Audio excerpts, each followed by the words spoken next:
Hi everyone, welcome back. Today we're going to do a bit more of a light-hearted vibe because I think my last video felt just a little bit too close to being like full trauma dump. So today we're going to take it back a little bit because I don't want people to start thinking I'm like unhinged. So we're dialing it back. This week I thought I would simply talk about things, big or small, that over the last, I would say, handful of months I have implemented in my life, things that I've started doing. Maybe it's certain behaviors, maybe it's certain habits, and whatever, that have benefited me greatly. Things that I just would recommend to a friend. Do you know what I mean? I'm not coming here from a place of, I do this, I'm so great, you should do it, you're not on my level. Do you know what I mean? Like, I'm doing it from like friend to a friend. These are some things I would recommend. They're not going to be for everyone. Everyone's very different, as we all know. Disclaimer in every video. Maybe you could do your own twist on it, or maybe you could listen to all of them and think, I don't want to do any of them. Do as you wish. The first one is at least once a week I will have a reset. What does that mean? I think a lot of people have probably started doing this because I think it's become quite popular on social media.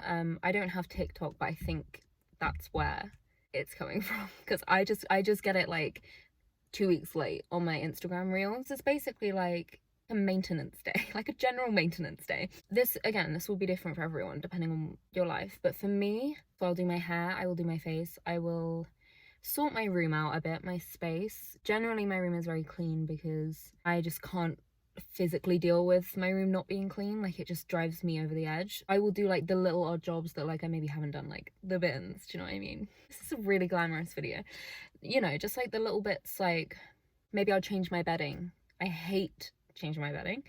And also my car, I will have a little clean out of my car, take out any rubbish. Again, it's generally not that messy in here. Maybe do a little hoover if it's full of sand, because it quite often is full of sand in here. And just like, I bought a new air freshener, frosted pine. Don't hate it, don't love it. Just a little top up, a little sort yourself out, set yourself up for the following week, clear your mess up, clear your mind. It's kind of like a designated, like, right, let's go like crazy and sort everything out.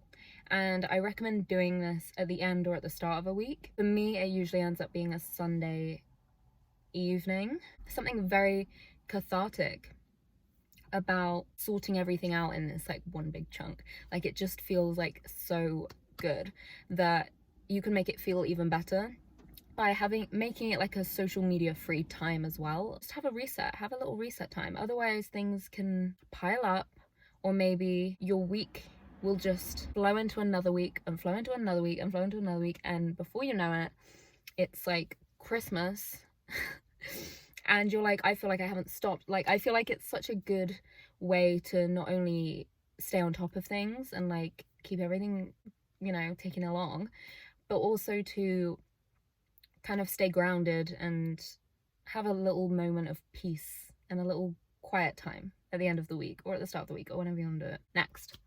The next one is kind of random, but I organize my money. Something that I have started doing over the last few months is I have a pretty good system going with my money. Like, I don't have an excessive amount of money. I don't want this to sound like I'm like, oh, like my finances and stuff. Like, I just mean like whatever I earn. I am a very like, I have 6 accounts. Do you know what I mean? And they're all labeled different things. And the second I get paid, I'm sitting down and I'm dividing up what needs to go in what and how much I need to pay for that and my bills and blah, blah, blah. Having a system, I guess that's what I would say this point is. It's the same every month of, okay, that much needs to go in there and that much needs to go, and this much I can have fun with and do whatever I want with. That scared me. A bug just landed on my car. And do you know what I mean? Like, having that creates a sense of calm where I don't feel like I'm petrified to open my bank account because I'm like, I have no idea what's in that and I don't want to know. I personally can't think of anything worse than keeping all of my money, all of my earnings in one account, just loose. Like, just loose. That to me, like, would I'd be like, how am I meant to know what I'm doing with it? I thrive off of hyper organizing my life. That is not necessary. I also think it encourages me to work more because when you kind of see how much you spend on stuff, and I don't know, it makes you think like, okay, well, if I worked more, I'd have more. Like, I don't know. I would just highly recommend, rather than being scared of looking at your bank account, so never touching it and just spending and hoping for the best, I would really recommend looking at like how much you spend, what you spend it on generally, what percentage of your earnings are going into food and drink. Like where are you spending it? Do you know what I mean? Like, you don't necessarily need to have a budget, but that works for a lot of people, like whatever. Just like, I would recommend having some sort of system, whatever that is for you. It doesn't have to be having a million separate bank accounts for different things. Maybe that is like hell to you. Do you know what I mean? And it probably is for a lot of people. Getting past that hump of like being so freaked out by money and just being like, how much am I getting paid? How much are my bills? How much do I want to spend on doing fun things with friends? How much do I want to save? I don't know, like just intentionally having a system. Let's move on. This one has been in my life for a very long time. I'd say like a couple of years.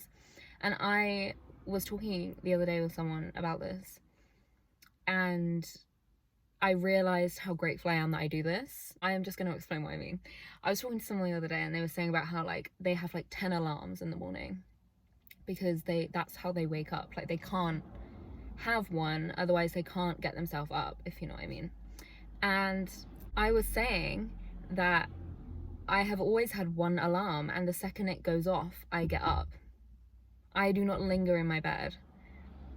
I hear the alarm, I turn it off, and I get up. Don't put multiple alarms because I think that makes it way harder. I think it makes you suffer more.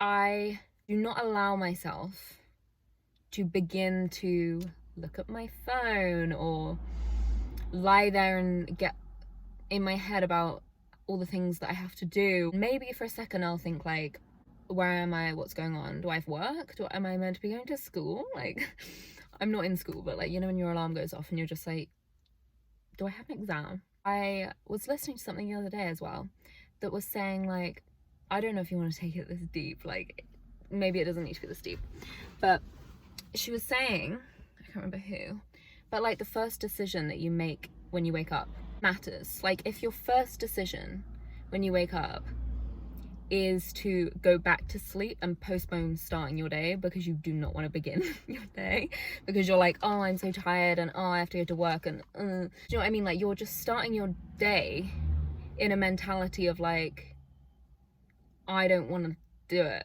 Do you know what I mean? And I feel like, I don't know that you necessarily have to take it that deep, but maybe it's in there somewhere at the back and I don't want that there if it is. So try and start your day and have one alarm and just get up. Personally, I love it. Like the second I wake up, I go straight downstairs and I get my coffee. And I love that coffee. It's not just like a coffee to wake me up, it's like a delicious coffee, and like I get so excited about it every morning. So maybe you need something to entice you to get up. Do you know what I mean? Like if you're just like, oh, it's just work or it's just school, well, I don't know, uni, then like maybe you need something fun between it, like a fun breakfast. I don't know. I also think this is kind of hard because I live in the UK and all it does is rain, especially this summer. There's like not really been any summer. I will go downstairs, get my coffee, and if it's not pouring with rain or something, I will stand outside for a minute and just get some air, a little bit of sunlight on my face, because that's very good for you in the morning. That massively benefits me. I think the first 20 minutes from when you've woken up, I don't know the statistic. Sounded like I was gonna like say something smart then. Something along the lines of the first 20 minutes of your day, you should get sunlight on your face, some natural light. Stand outside, in your garden, on a balcony, something, because it just like boosts your mood, makes you feel better. I don't know, maybe I'll find where that is and put it in the thing below, but I probably won't, so just believe me. So yeah, one alarm, get up. What's next? Okay, this one I don't really know what to call it, but what does that say? If I know that something will make me feel better, but I can't be bothered to do it, I will make myself do it. Whether this is, I'm sad and I think it probably helped to go on a walk, but like, I'm going on a walk. I will make myself go on a walk. Or maybe it's something like, I don't want to wake up tomorrow and be in a messy room. I will clean it the night before because I don't want to deal with that. Like, I try very hard to not procrastinate. I guess this is kind of a discipline thing as well. Like, if something needs to happen for me to feel better, and if I don't do it, I'm gonna be the one suffering, like, I will just do it. And that is, like I said, that is simple things like, that's a nice car. I've decided I want a Jeep Wrangler. I just really like them, but I don't know if people would laugh at me if I drove a Jeep Wrangler, but like, I really like them. I think they're really cool, and their windows are zip up, like they're not glass, which I think is really cute. And I feel like if it was raining, it would be so cozy, but I would never leave anything valuable in my car. When this car breaks, which could be any day now, might get a Jeep, might get a safari car. Anyway, what was I talking about? You need to be a good caretaker of yourself, and if little things, sometimes it's the little things that do help. And if it is, oh, I need to eat, or oh, I know I need to get fresh air, or exercise would fix this right now. Just if I can't be bothered to do something and I know that there is something out there that I could do that would help how I feel or something, I'm doing it. Because you suffer less when you just get up and do it. And like, I'm always thinking about future me, whether it's me in like an hour, or it's me tomorrow, or it's me next week. Like, I don't like to leave myself in a mess because I couldn't be bothered to do something. Do you know what I mean? It's like an act of self-love, really, isn't it? Like, I want myself to be happy, so I don't want to leave myself in a shit position, because I don't want to put myself, I don't want to do that to myself. So if I know I'll feel way better tomorrow if I take the rubbish out of my car, so when I wake up for work I don't have to deal with it, and like, I'm doing it because I care about myself. I don't want to put myself through unneeded misery because I couldn't be fucked. Do you know what I mean? I know it's not misery, but it's like the little things like that that will just like make my day a bit worse. Like, I don't want to deal with that. So I think implementing that, like thinking ahead a bit about myself and having a bit more discipline with the things that maybe require a bit of effort, but I am very grateful for in the future, you know? And it really makes me love myself so much. Like, when I've had a hard day and I come home and my room is like all cozy and cute, and I'm like, oh my god, I'm so glad I did that. I need that right now. Do you know what I mean? Like, it's truly a great habit to get into, and that is one I would recommend to anyone. What is next? I wrote down alcohol, but I don't really know what I was planning on saying about it. I just wrote alcohol. I guess I'm assuming that I meant like, I don't drink a ton. Again, this is personal. It's kind of the same as the last point. Hangovers, feeling any of the negative effects from alcohol, strongly. I don't want to feel them. I don't want to deal with that tomorrow. I don't want to feel like that. I will hate myself if I do that to myself. I will wake up and hate myself. And I know that. So I don't drink in big doses. I think the only time I would drink like a considerable amount, and by that I mean like 4 or 5 glasses of wine. Do you know what I mean? I'm not talking like a bottle of vodka. The only time I would really do that in the past is if I was like on a date or something and like I was out for dinner and it was like fun vibes. I would not really do that otherwise. In general, that does not make me feel good, and I choose not to do that. If I'm gonna drink, I will never have like more than like 2 drinks, because it makes me really tired. I think I spoke about this in my alcohol video, but it just knocks me out. Literally the other day, one of my friends was down from lipstick all over my drink. One of my friends was down from uni and she wanted to go out for drinks, and I was like, I haven't seen her for ages, so go for drinks. And I literally had 2, and then I was like I am getting a coffee.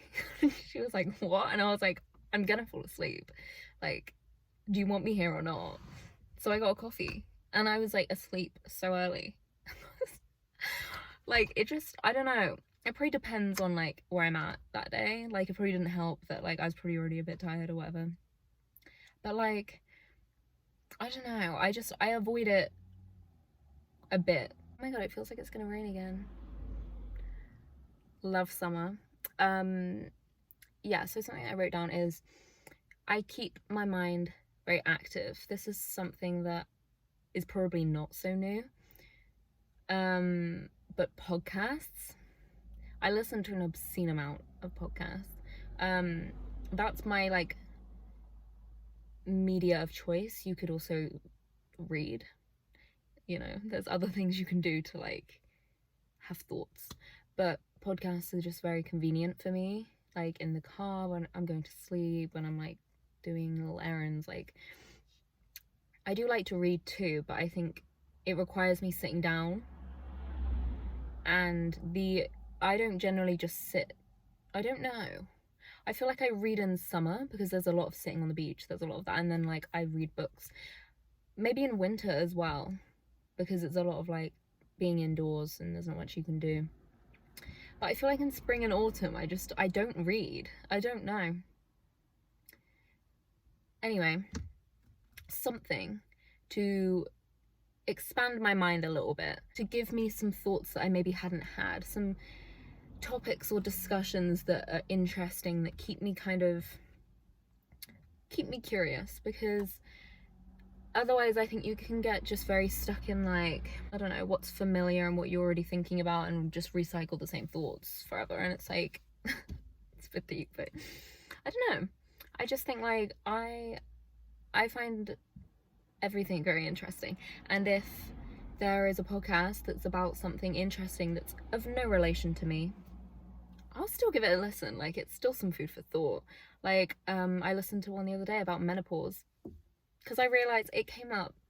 There's a woman that I listened to her podcast, and her episode that week was on menopause, and I was like, originally I saw it and I was like, I don't need that. Like, do you know what I mean? I was like, what a stupid topic. It's irrelevant to me. But then I was like, why don't I just listen to it? Like, it's still gonna be interesting. It doesn't have to be like directly affecting me. I mean, it probably would at some point anyway, so I might as well learn what I realized anyway. I was like, I actually have no idea what menopause is even like. How do you know you're in menopause? How do you know it's begun? Like, I was like, I actually never got taught anything about menopause.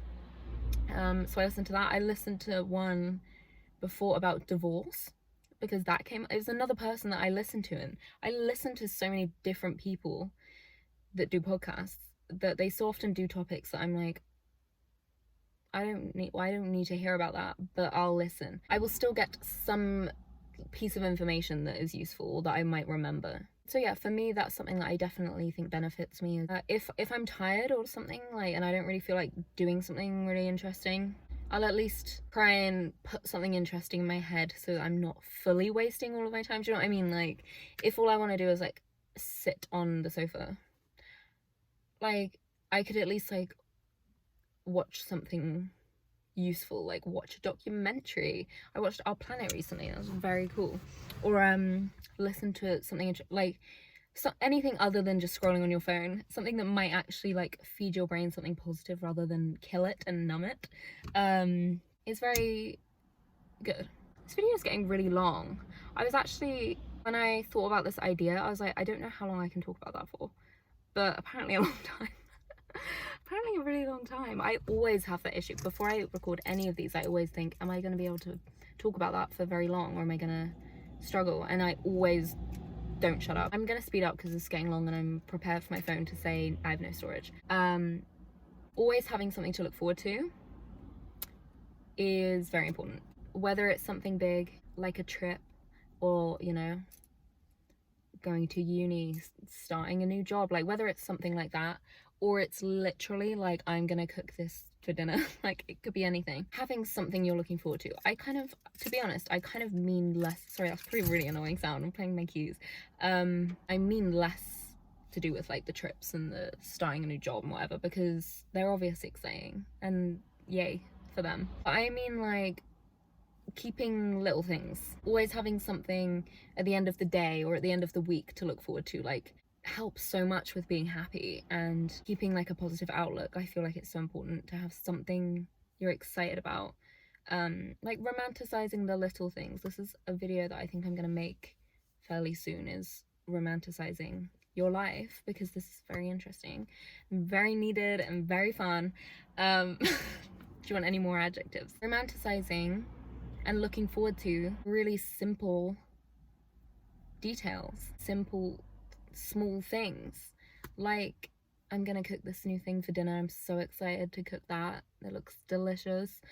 Or I'm gonna go and see my friend, I haven't seen her for ages. Or maybe it's like I'm gonna organize my room, and I don't know, even just like I'm gonna change my bedding tonight and I'm gonna have fresh sheets. Like, that is lovely. Do you know what I mean? Like things like that.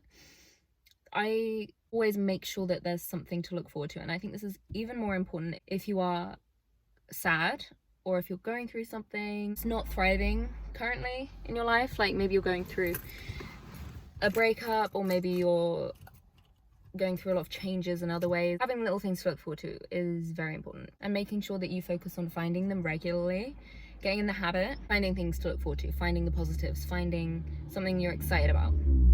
When I get home from work, oh my god, every shift that I ever do at work, always think, okay, what fun thing can I do when I finish? That just makes life feel a little bit more magical and exciting, and just makes you feel like everything's gonna be okay. When you've got something to be excited about, you're like, even if I'm going through this right now, or even if I'm sad about this right now, or even if my shift is shit right now, it won't be when this thing happens. Do you know what I mean? Like that, regardless of what's going on right now, that moment in time or that hour later will be great. Anywho, I'm gonna head home, and maybe I'll do an updated one in like a few months, because maybe I'll have some new things that I'm doing that make me happy, making me grounded, just benefiting me in one way or another. Because I'm not gonna lie to you, I've not been thriving these last couple of days. I've been honestly really sad. Which maybe you couldn't tell from my videos, because these do cheer me up actually. Talking to absolutely no one and going mental in my car by myself really cheers me up. Time to go home. I hope you enjoyed. I hope this was helpful. I will talk to you next week. Have a great week. If you don't have a great week, then something inspirational, then I'm sorry. To be honest, I'm sorry. It's okay to not have a great week. It's okay to be sad or not be in a good place. I think you should be proud of yourself for letting yourself feel your emotions, because that's healthy and that's a good thing, and it's human, and it shows you're not a psycho or a sociopath. A bit more. It shows you're not a sociopath. You could be a psycho still. I'll talk to you next week. Bye.